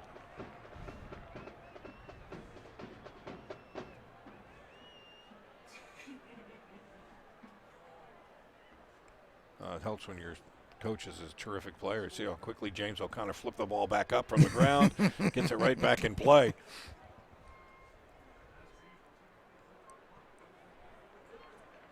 Noonan with the big kick, and back in St. Louis now organizing things. Boy, they look more confident too. Yeah, this is string. I mean, they had stretches. They couldn't put 2 and 3 passes together for 10, 15 minutes at a time in the first half. Now look at this. That's Dixon. Louisville trying to put on the pressure to get rid of the ball, but St. Louis will have none of it. St. Louis is really hanging around.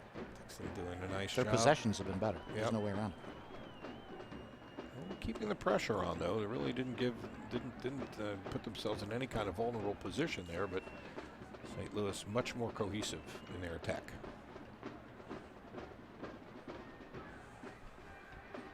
Quinn gets it up to Hoffman. Hoffman.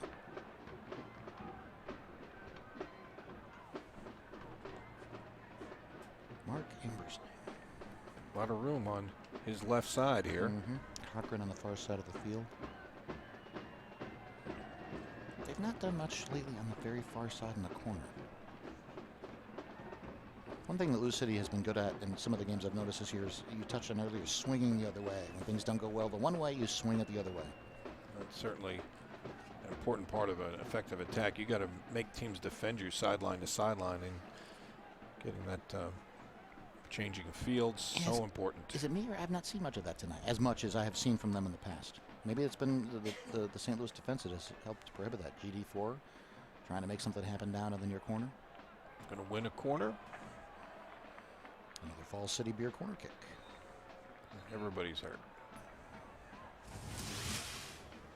Take a look again. Nice burst of speed. Yep. Game getting a little physical right here. GD4 right off camera, comes back in again, and then boom.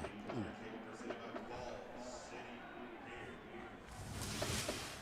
All right, so GD4 will have the corner kick. I think it's neat to have some of the local guys on the team, I think too. there's no question. You touched on both teams St. do. Louis. St. Louis does as well. Yeah, they got a number of local players there. Ambersley's locally. Cochran. Out to the top and fires. No. Kick again. No. Last one by Noonan, I thought might have a chance. Did not happen.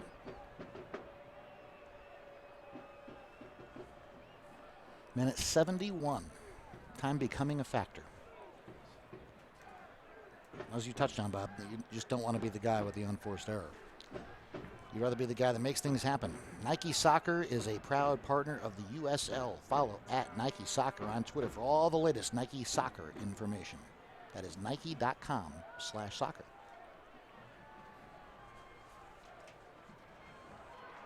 Good ball there. No! Oh, yep. That was promising. Nice little layoff there. And first timer drives it hard. Just Co-captain Quinn. Quinn off target. Take a look again. Nice touch right there. Quinn with the left foot. Drives it Just low and hard, wide. but just wide. Just wide.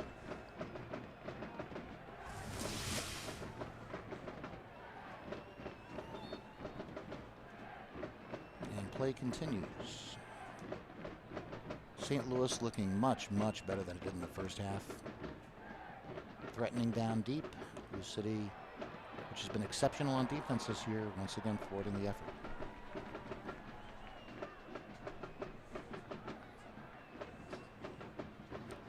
Louisville looking for its third straight clean sheet.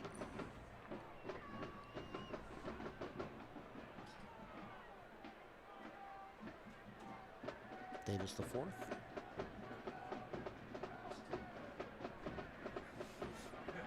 Tarek Rod.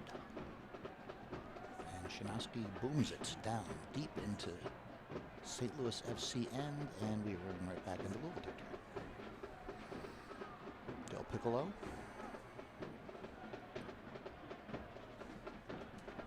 Louisville having much more trouble finding any sort of coordinated attack.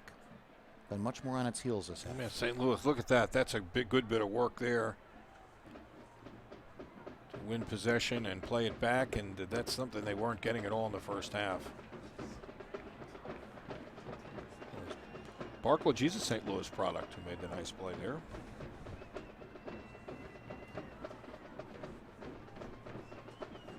Unum and Ruczynski, and they will start over.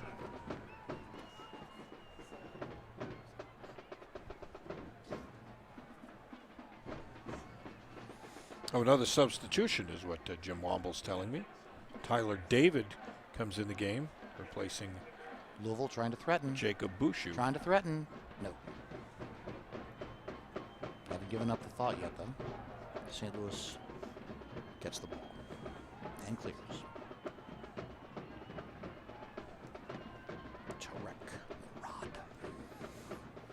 You were asking Fred a moment ago about Cincinnati, who had such a big crowd against Louisville earlier, and they had any matches since. As we watch a long ball here, played easily by Pace. They set a new league attendance record. 23,375 saw them in their last match. I don't even know who they played, to be quite honest with you, but it was the last match, 23 plus. How about that? Any thoughts on the dynamics which are leading them to get those kinds of numbers so quickly? Yeah, they really want a team. Okay, let's take it a notch deeper. The Riverhounds. They played the Riverhounds in that match. Oh, here's a mistake. That could be one of the mistakes you were talking about. GD4, no. They still have some room, though. Dakers has all sorts of room on this right side, and they'll win a corner out of it. Taking it a notch deeper. They want a team more. Thanks, pal. I didn't say more. I said they just want a team. A lot. Oh, yeah, fair enough. Okay. They have 23,000 people who want a team. Well, I got that. They have a stadium that, is well suited for soccer. It's a football stadium. As we're going to get another. Oh, this is the substitution you were alluding to a moment ago. He hadn't come on yet. This will be David getting ready to come in for Bouchou. Oh no, they've got. Oh no, that's got that backwards, kids. All right, so Tyler David is down on the game. Yeah, that's the one I mentioned earlier. He hadn't come in yet, but that was delayed substitution. Let's see if Louisville can do something with a corner kick here. They haven't gotten much out of it. The last one, they had a couple of opportunities. Going to play an in-swinger, a left-footed in-swinger here. And it's up.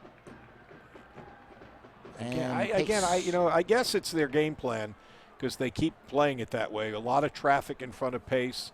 But he's 6'4". He's weaved his way through the traffic, and I don't think they've really been very threatening with that. Getting back to our conversation, so 23,000 in Cincinnati, and Cincinnati. Oh, here's dangerous chance here for St. Louis, but it's going to be called offside, so it's going to come back. Cincinnati's roughly the 35th television market. Louisville the 50th. Fred, not everything in the world evolves around television. We're talking numbers now. We're talking numbers of people. And so why is, as an example, a San Diego or an Atlanta not able to pull 23,000? Oh, nice ball here. There it is. It's loose. Score! GD4. That was a beautiful bit of tic-tac-toe there. Strung a couple of passes together through traffic, and what a perfect finish. Just what the doctor ordered for the home crowd. Pandemonium in the Coopers. Let's look at it Take again. a look. Watch the little touch. One touch there, and there's the chip to the far corner. That was the culmination, actually. That was the third player involved in that beautiful bit of passing in traffic. What a great finish. A good celebration as well for George Davis IV. And here's a thought. Almost all the shots on goal by Lou City to that point were very hard shots. Almost all. Now that's what's that was a touch shot. beautiful job of recognizing where the opportunity was, and just so often you make a good point, Fred. The goal scorers have to do a very good job of keeping their composure. And here's another chance. Oh my! Following up, trying to go back to back here. But yeah, absolutely, the ability to just keep your composure, pick your spot, and what a great finish here. Watch again. There's the second pass. There's the third 84. touch. Right to the corner. It actually puts it off the side panel, but that was the third player involved in that. What a beautiful bit of passing in traffic. Here's the corner kick. They're going short corner here. So Piccolo. Change of pace. Up to the top to Murad. Doesn't get very far. Check that was Newman. It's not over yet here. They're having a conversation, but the conversation ended. A little pep in the step now for Louisville City as that goal has ignited the crowd, and the players trying to see this one to the finish line here. That was a huge, huge goal for George Davis. GD4. You see where I'm going with the whole thing with Cincinnati, though. To me, the unique dynamic is it's not the biggest market in the world, but they were able to generate 23,000 when in Atlanta, which is a top 10 market, was not able to do that. Well, it depends on so many things. Sure. No, By the way, that's Davis's first goal of the year, and what a big time to get one there. That's going to be a foul, and Louisville get a free kick here. Now, time is extremely important, especially to St. Louis. We're at the 79-minute mark. Cities have different. They all have different vibes. How some and why some get excited. There's some of them. Atlanta's been a weird market for a lot of different things. They have all the major league teams. Cincinnati does not. They have. There you go. They have football and baseball. They don't have basketball. They don't have hockey. Atlanta had everything. Yeah, Atlanta had an NHL team for a while. We're going to get another change here, as we're going to have Jameel Hardware going to check in for St. Louis. So you get where I'm going with that. They're big cities, small cities. Cincinnati is considered a medium market, yet it was able to generate record attendance. Is there a large population? I'd like to talk to somebody up there what the dynamic is, but too. it's been a tremendous dynamic, and certainly if they're going to be in the discussion if they have those kind of crowds, would be fine for an MLS team. So if they're doing that at this level, you would think that they are certainly catching the attention of the people at the next level. There's no question about that. St. Louis with substitutions, Hardware in that. I can barely read his name. Jameel. Okay, he's in the game now. Who came out, Jim? Drew Connor's out. Connor came out. Jameel Hardware checks in. Yep, and Tyler David is in, as we touched on earlier. Hardware, a 6'7", diminutive player, just a $140 from Kingston, Jamaica. Unusual name, Hardware. Right? You can make a name in a different business. Minute 80, minute 81. Time running out on St. Louis FC. Louisville making a change themselves. Sean Reynolds going to check in. Reynolds had been a starter for many of the matches. Direct Murad goes out. Looking for some energy and some defense. Reynolds has been really sound defensively in the minutes we saw them early. It was something that he really developed last year for this squad. Offensively was always good, but defensively really rock solid now. Energizer Bunny, too. The guy's full of energy. He's everywhere. And right now, that seemed to really fit the bill. What a beautiful goal that was for Louisville. Just a beautiful bit of passing in traffic, and then that finish by Davis was right as exactly the shot you wanted, as you said. Nice touch to the side panel of the goal. Nothing that Pace could have done about that. Well, the interesting part to me on that particular shot was I think Pace has been so astute, adept at handling the hard shots. It's almost like he might have been expecting a hard shot again and was completely deked out by what he did. I think it was just a perfect shot. It was, exactly. You just put it in a place where there's nothing the goalkeeper can do. That's a goal scorer's dream right there. It was a great shot.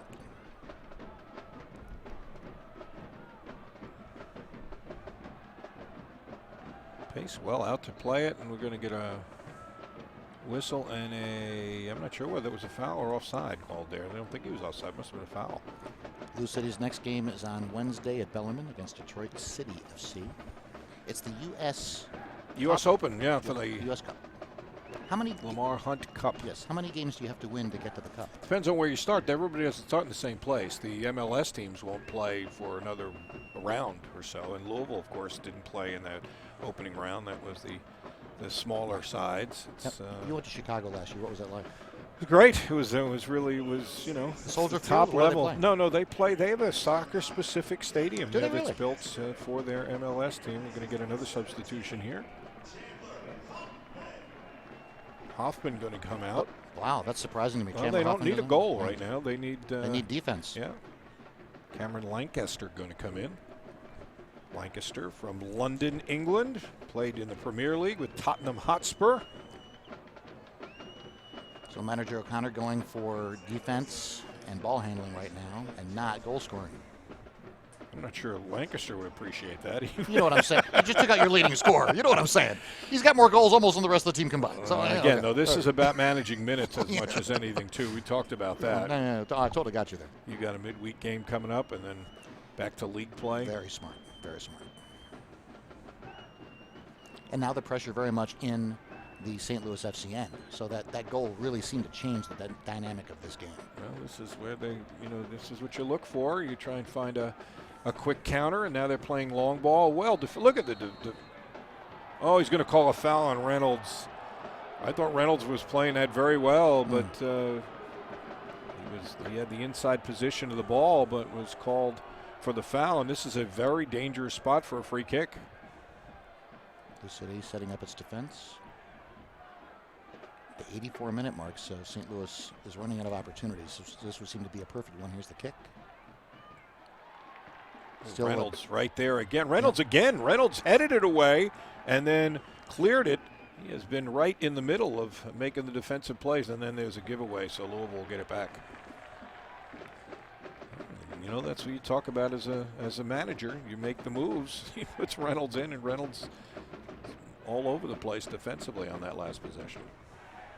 This is almost 280 minutes of shutout, clean sheet soccer by Lou City's defense. Yeah, they're playing very cohesively, getting good goal keeping. I mean, the player of the week for Louisville last year was Ren Ginseng. He made a terrific stop in that game in Toronto.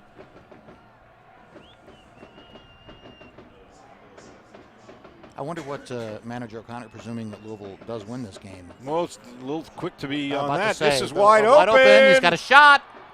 Ren Ginseng, great decisive play to come over and take an opportunity away. That was easily the best opportunity of the night for St. Louis. Boy, that was a great chance for the visitors there. St. Louis gets a corner kick. Which Take a look again here.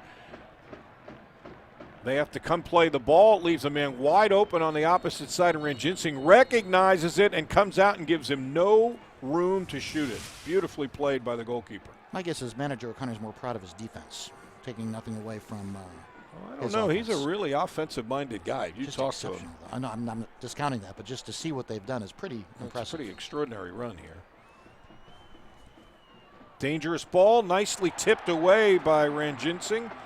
Well, he's earning his keep right now, and the Coopers giving the young goalkeeper a lot of love. That was nicely played. That little tip was a big play right there. GD4, The man of the match. yes, the player of the game, and pats on the back and everything else.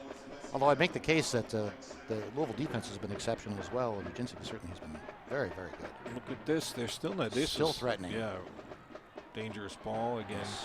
Nicely Minute played. 86. So St. Louis is throwing it all in there. All in last call.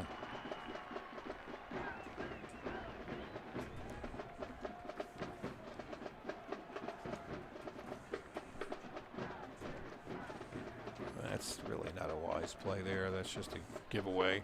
Charles Rankin now in the game for St. Louis, by the way. He replaces number 25, Bartlett.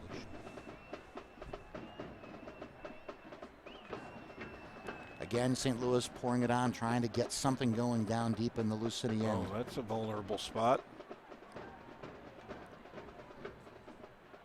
Nicely broken up there. Noble turns it back upfield. St. Louis is leading scorers in the game as well, Cicerelli. Well, let's see if he has some late game magic for the visitors. Nice move there, beautifully cut back by Cochran. That's him in front.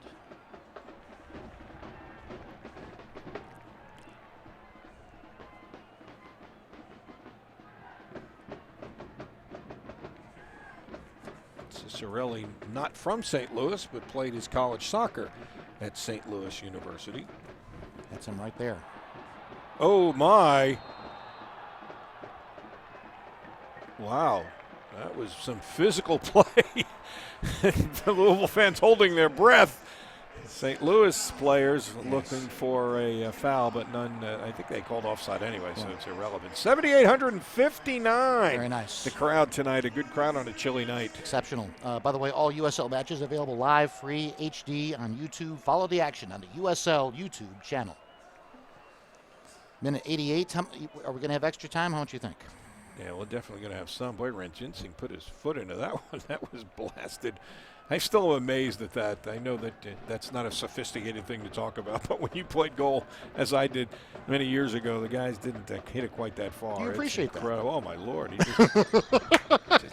He just put it on one bounce to the other goalkeeper, basically. The athleticism is amazing. To me, in the last 20, 30 years, has become exponential. Yeah, it really is. Well, that's a dangerous ball there. He went for a long throw, and Louisville's got a Ball's chance. Open. Oh, we're going to look for a whistle, and I think they're going to get it. And he's hurt. That's going to be a penalty kick.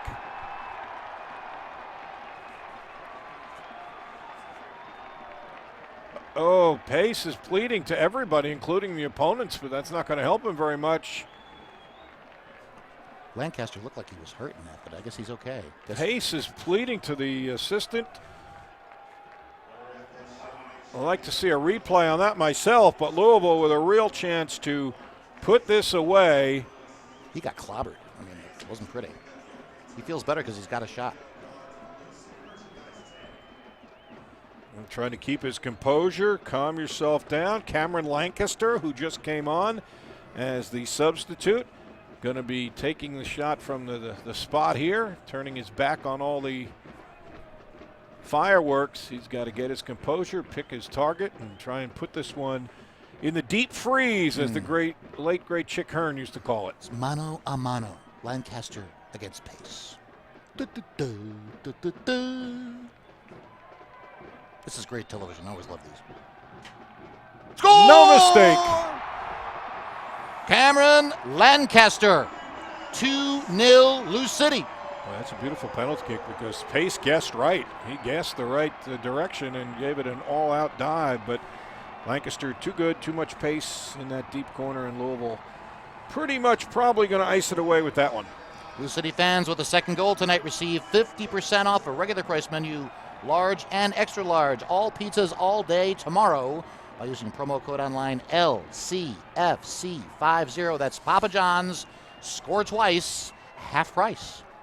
I'll tell you, Pace, unfortunately, who's played a solid game, really has himself to blame for that bad distribution. He tried to throw it across the field, and that's what led to the interception. The interception led to the breakaway. The breakaway led to him taking him down and drawing the penalty kick, and Louisville made no mistake. 3 minutes to stoppage time as Louisville trying to get it to the finish line with another victory, getting them to 20 points on the season if they can take this, as it appears they will, to the victory column. This is exceptional for Lou City. I mean, a team that really just 6 weeks ago was trying to figure it out, and by all accounts has done that and then some, playing really, really well in these last few games. This would be, we're talking about 280 minutes of shutout ball, the third straight clean sheets. Louisville comes off a 2-0 win over Toronto, a scoreless tie at Bethlehem, a 2-2 tie before that. So this would be just the continuation of a long win or non-losing streak for Lou City. For Lancaster, by the way, it was his second goal of the season on that penalty kick. And Louisville, as you mentioned, Fred, continuing this great run where a lot of these results have come on the road. So this has been a really, really good start to what could have been a really challenging stretch of schedule. Since opening the home season with a 2-0 loss to New York Red Bull 2, win, win, win, tie, win, and presumably a win tonight. Yep. And that's 7 straight games without a loss. And would move to 6-1-2 overall in terms of its record. And first place in the Eastern Conference, best record in the league. Which is significant because they play home field advantage all the way through the postseason if they can get that far. So last year's Eastern Conference finalists, very, very early in the year, but still the aspirations even higher this season for this Louisville City squad. In the final seconds of the game here in Louisville, Kentucky. Game was scoreless at halftime, but Lou City, frankly, early in the second half, St. Louis put Lou City on its heels. St. Louis played very well, much more organized attack. If anything, it looked as if St. Louis would get on the board first. And then quickly things changed. And GD4 gets a goal for Louisville, and it completely changes the dynamic of the game. It was a beautiful goal, too. Two very, very precise passes in traffic, and then a beautiful finish by Davis, really leaving Pace no chance at all. And then on the penalty kick, Lancaster just absolutely is able to get a past Pace, who I thought Pace played a great game. I mean, he really played well. He's had a solid game, as I said. Maybe the distribution that led to that penalty kick was, I think he'd like to have that throwback, but still a solid game. And Louisville, another significant victory if this result holds, and there's no reason to think it won't.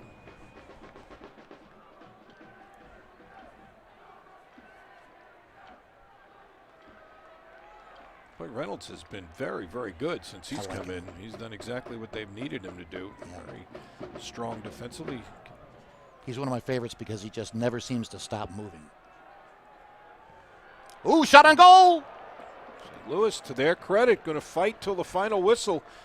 You got to like that if you're a St. Louis fan, and certainly Dale Schilly, the coach, has to be pleased about that. His team has shown no quit tonight.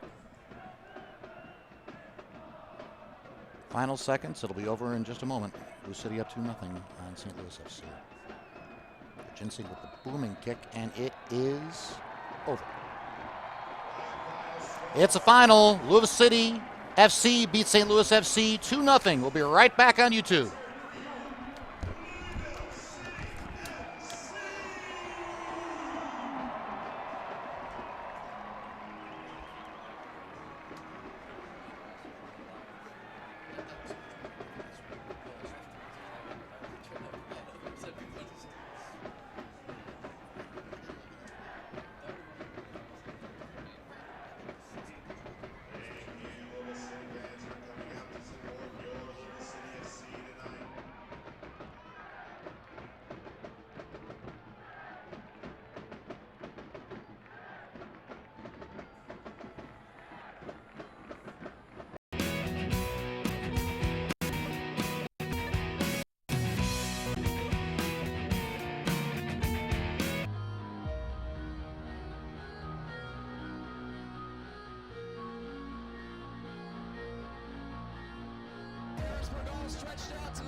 There's a shot. They score! They score!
Good evening and welcome back into Louisville Slugger Field, where Louisville City FC played host to St. Louis FC, and a very exciting 15 minutes. Louisville City ended up winning 2-1, including on a penalty kick. I'm Jim Womble alongside Bob Valvano and Fred Calgill. Once again, Bob, your final thoughts on the game. Well, it's never polite to correct the host, but you said 2-1. They won 2-0, and that's important because they haven't given up a goal since like the French and Indian War. I mean, they are defensively right now, they are playing at an absolute stellar level, and offensively, they kept the pressure on early, withstood a little change in the momentum of the game, and as you said in that last 15 minutes of the game, beautiful goal by George Davis on a wonderful bit of passing in traffic, a great finish on his part, and then they finished it off with the penalty kick by Lancaster. Really solid performance in all phases by Louisville against a team that's been red hot. St. Louis has been playing pretty good soccer of their own in the last month or so. So a good victory for the home team. Now, Fred, your thoughts on the 2-0 scoreline at the end of the game? I will say this. I mean, there was a time when, the Falls on the Ohio, that's about the last time that we saw a goal by the opposition. No, I'm not going that far, but almost 300 minutes. And that really is a jaw-dropping statistic when you think about it. And as great as the offense was, and GD4 exceptional, and that little touch goal, one of my favorites. I mean, he just looked like, whoop, and it just was the perfect looping shot. Was so cool to me. The testimony to this team is the way it has come together defensively. And as much as St. Louis FC really played organized, played very well in the second half, I thought was going to get a goal there and change the dynamic of the game. Suddenly there was GD4 making the goal, and it was all because the defense helped create the offense. Thanks very much, guys. And coming up right now is your highlights from tonight's match. As we get started right away, an early chance for Louisville FC and actually a goal. That's GD4's first goal of the season. And again, another look here as a beautiful ball from Dakers to Del Piccolo, back to GD4, and a soft touch to beat Mark Pace. And once again, the beautiful celebration right there. Hands down, hugged by the team. You love to see that. But again, beautiful sequence passing and an even better shot by George Davis. And there was a chance for Louisville City as Elijah Illick came on in the second half. Now looking at St. Louis here. A chance as that ball sent into the middle of the box. Really the best chance of the night. But a beautiful shot just wide as Ranjitsingh had it covered. As there's the guys shaking hands, a well-deserved game as Cameron Lancaster there. Now look at him as he ends up scoring the second goal of the game. And that will do it from here in Louisville Slugger Field as once again, Louisville City FC, 20 points on the season, #1 in the standings, holds off St. Louis FC 2-0. For Fred Calgill, Bob Valvano, I'm Jim Womble. Thanks for watching.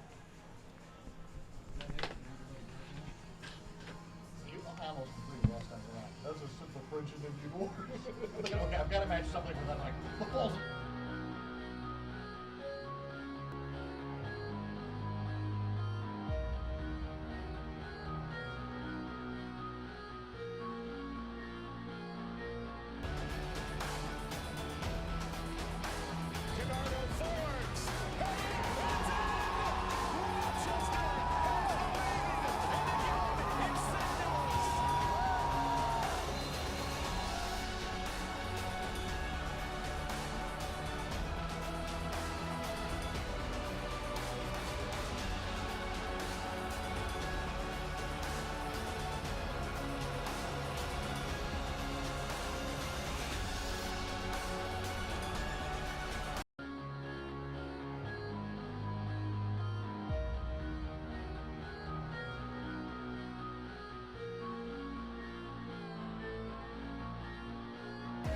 Stretched out to the middle, back to Green.